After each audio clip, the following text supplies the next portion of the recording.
I recently replayed Jak and Daxter, Ratchet and Clank, and Sly Cooper, the big three platformers of the PS2 era. And one of them feels surprisingly modern, one of them hasn't aged nearly as well as people remember, and one of them completely flipped my opinion. So the question is, which one of them holds up today?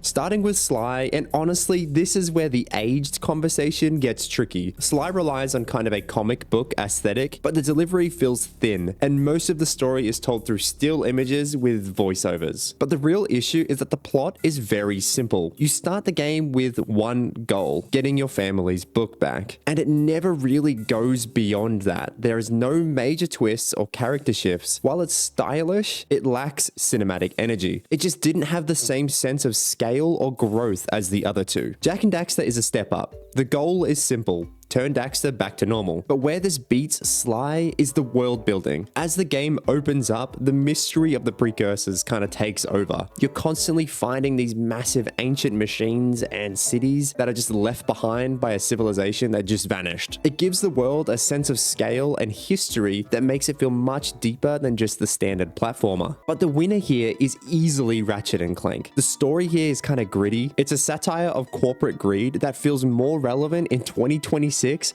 than it did back in 2002. But the real standout to me is the friction about halfway through between Ratchet and Clank themselves. They actually have a falling out. Ratchet's obsessed with Captain Quark, and it makes him act like a genuine jerk, and that conflict between the two characters gives it a level of depth that the other two just don't follow up on. The verdict: Jak has better lore, Sly has got more of an artistic style, but Ratchet and Clank, in my opinion, has the best writing and humor and the most modern character arc.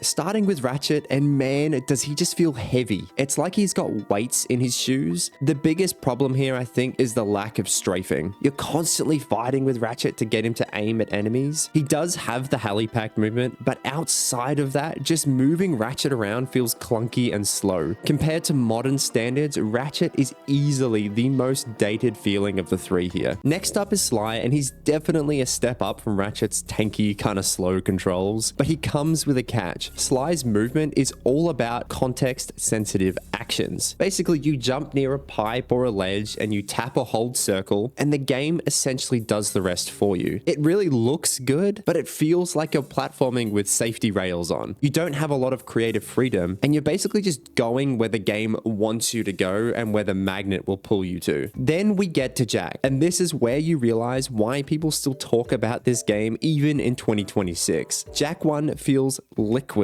There's almost zero input lag. You're constantly combining the spin attack with the double jump to just get a little bit more distance, combining it with the head slam to get a little bit more height, or just a roll into a long jump just to get around the map that little bit faster. It feels better than most modern platformers, in my opinion. The verdict is Ratchet is too heavy, Sly feels a little bit too automated for me, but Jak and Daxter offers the pure, snappy, unadulterated controls that should be in a 3D platformer. I think round 2 definitely goes to Jak.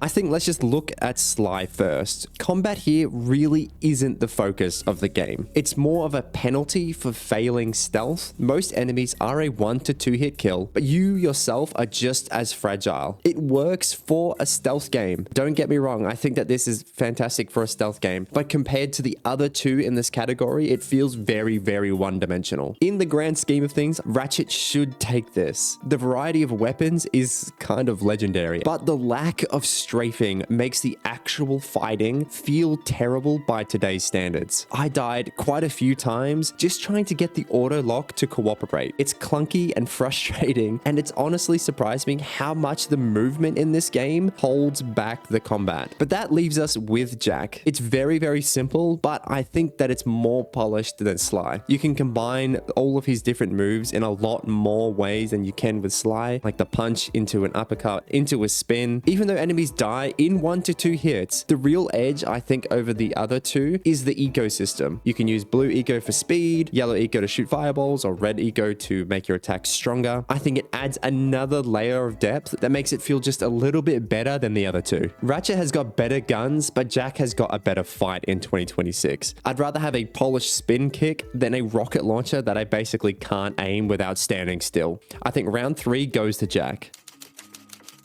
Now, I just want to preface this section by saying I think all of these games still look pretty good. Sure, they're a little dated. I think that the unique art style of each of them, whether it's the comic book style of Sly Cooper or the really over vibrant colors of Jak, they still work today. But how a game is structured, that's what defines how much you actually enjoy exploring it. Sly Cooper to me feels the most retro here. It follows a classic kind of hub and spoke model, but the real issue is the loading screens between each of them. Having to sit through a transition every time you have to enter a new area feels really fragmented. It feels like more of a polished PS1 game than it did a next-gen PS2 evolution. And then Ratchet and Clank takes the planet hopping approach. I love how every world in this feels unique with its own different atmosphere. While you still deal with loading into each planet, the scale and the environments make that kind of disconnect between each of them worth it, in my opinion. But then there's Jak and Daxter. Even in 2026, the world, in my opinion, is a masterpiece of immersion. There's zero loading screens, and you could stand in a village and look over at the forbidden jungle in the distance and just walk there. It makes the world feel like a cohesive, living place. The verdict: I love exploring all three of these games, but in terms of pure immersion, I think Jak and Daxter is on another level. It's a singular living world rather than just a collection of stages. I think round 4 definitely goes to Jak.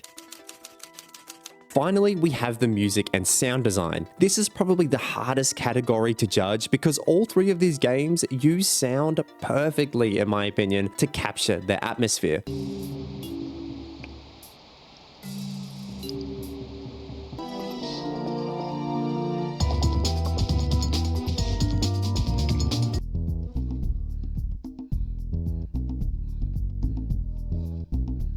I really do think they all sound incredible, but in my opinion, I think Sly Cooper actually does something really special. I really loved the small sound effects that sync up with your movement in the game, like the little guitar strings that play exactly when you're creeping along an edge.